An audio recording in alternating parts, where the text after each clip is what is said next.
E aí, pessoal, boa noite.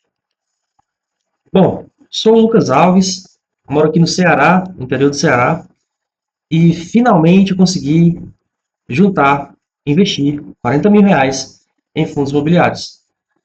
E nesse vídeo, eu gostaria de trazer para vocês uma visão mais ampla da minha carteira, né? Afinal, será que vale a pena colocar tudo isso em fundos imobiliários? Será que a renda mensal que esses fundos me geram, será que é suficiente para pagar um aluguel, para pagar uma conta de luz, para pagar um lanche, um almoço? É isso que a gente vai ver hoje, tá bom? Então tá. Primeiro, o que acontece? O meu objetivo sempre foi uma renda mensal. O meu cérebro, a dopamina dele é ver todo mês caindo uma renda mensal na minha conta. Para que eu possa arcar com a emergência, né? Ou para que eu possa reinvestir esses dividendos para que cada vez caia mais e mais rendimentos na minha conta. Então tá, aqui eu tenho 40 mil investidos, um saldo aqui de R$ 1.000 para investir segunda-feira. E aqui é uma visão do meu patrimônio. Então vamos lá. Primeiro de tudo, esse vídeo não é uma recomendação de investimento. Nem todo mundo tem a obrigação de correr o mesmo risco que eu. Esse risco é um risco que eu topei, faz parte da minha estratégia de investimento, mas eu espero que de alguma forma isso possa te ajudar, tá bom? Então vamos lá. Como é que está distribuída a minha carteira? Minha carteira tem vários fundos imobiliários, 14 fundos imobiliários, pessoal. Então tem 40% em papel e em shopping. E tem 10% em fundos de fundos e alguns pinguinhos para diversificar a carteira. Porque diversificação, pessoal, sempre vai trazer segurança para os seus investimentos, tá bom? Beleza. Então tá. Aqui temos alguns fundos, né? Temos a porcentagem dos fundos da minha carteira. Tem o XRF11, que é um fundo de papel. Tem o XPML11, que é um fundo de tijolo. Tem o BTHF11, tem o VGIR11. VGI que está em grande quantidade, né, pessoal? E eu acabei fazendo o quê? Como eles estão em grande quantidade, eu acabei diversificando, né? Um pouco desses fundos. E aí o que acontece? Quando o fundo fica mais caro, eu vou comprando outros fundos, né? Para que a carteira fique equilibrada. Agora, com a queda da Selic, o MXRF11 vai desvalorizar um pouco. Mas isso não preocupa, porque os rendimentos vão se manter. E nesse aspecto, o XPML11 ele é um fundo de tijolo. E aí ele já coloquei ele nessa porcentagem para dar uma proteção na minha carteira, né? Dar uma certa segurança, uma certa estabilidade. Então a gente tem aí, ó, ALSR11, VTHF11, CPHS11. E aí, o que acontece? Esses fundos geram algo em torno de R$ 390 para minha conta todo mês. É pouco, realmente é pouco. Só que para mim é suficiente para muita coisa. Então eu consigo pagar o aluguel do lugar onde eu moro, que é em torno de R$ 200, R$ 230. Eu consigo pagar uma conta de luz, que é em torno de R$ 120. Isso eu consigo pagar com os meus rendimentos. Mas vamos supor que eu não quisesse pagar isso daí. O que dá para me pagar com esses rendimentos? Eu conseguiria pagar uma conta de água, que é em torno de R$ 80. Isso já tiraria a minha preocupação com algumas contas do mês. Tá bom, pessoal?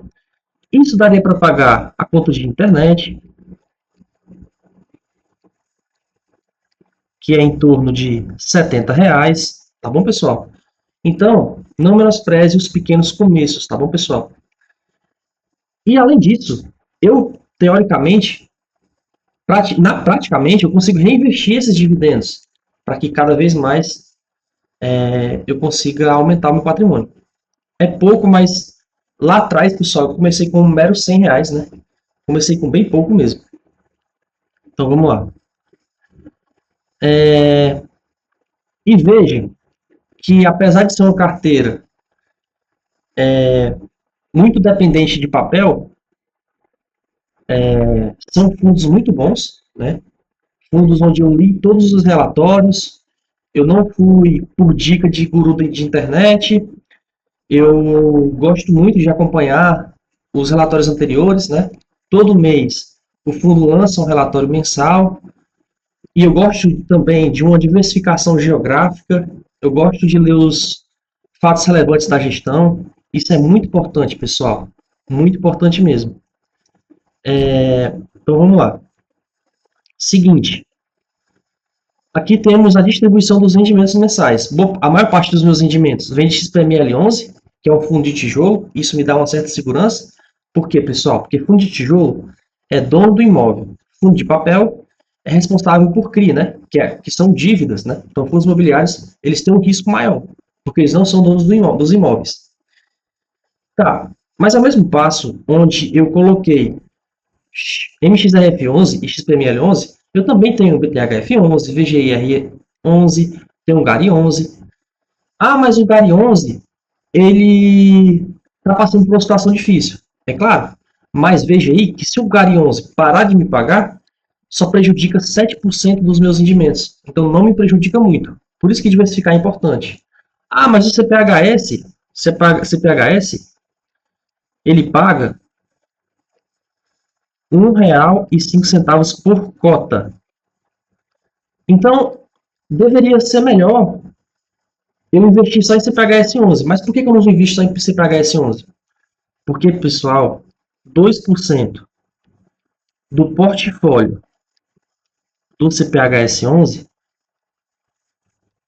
depende de hospital. Beleza? Então eu não gosto eu gosto de fundos onde a carteira é diversificada. É claro que o CPHS 11 é um bom fundo. E eu tenho uma margem muito boa para conseguir aumentar aportes nele, né? Mas o intuito desse vídeo, pessoal, não é te ludibriar a ter uma carteira igual à minha, mas é te ludibriar a buscar uma renda mensal a partir dos fundos imobiliários. Veja que não é impossível, pessoal. Não é impossível. Veja que eu diversifiquei bastante. Tenho 14 fundos imobiliários na minha carteira. Então, quando um paga menos, o outro paga mais. Quando um desvalorizar, o outro valoriza. Então, diversificação é a chave para o sucesso. Mais uma vez, muito obrigado pela sua atenção. Deixa o like para que eu possa melhorar cada vez mais, trazer mais vídeos para vocês. E é isso. Espero que vocês tenham gostado desse vídeo, né? Sobretudo entendido, né? Invista com moderação. Leia o relatório. Sempre importante ler o relatório. E aporte todo mês. Todo mês você tem que dar prioridade para os seus investimentos. E é isso. Até o próximo vídeo.